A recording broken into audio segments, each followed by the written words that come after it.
नमस्कार मित्रांनो, माझं नाव आहे निखिल मोरे. तर आज आपण समीक्षा करणार आहोत चित्रपट रानटी.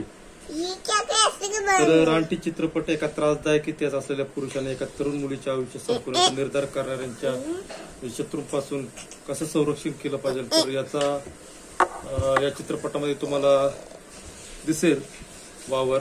तर शरद केळकर मुख्य भूमिकेत तुम्हाला दिसेल, संतोष जुवेकर सुद्धा आहे या चित्रपटात. तर पुनीत बालन यांनी या चित्रपटाला प्रोडक्शन म्हणजे निर्मिती केलेली आहे. तर माणिकचंदचा प्रसार त्यांनी कसा केला या चित्रपटात तुम्हाला सातत्याने दिसत राहील.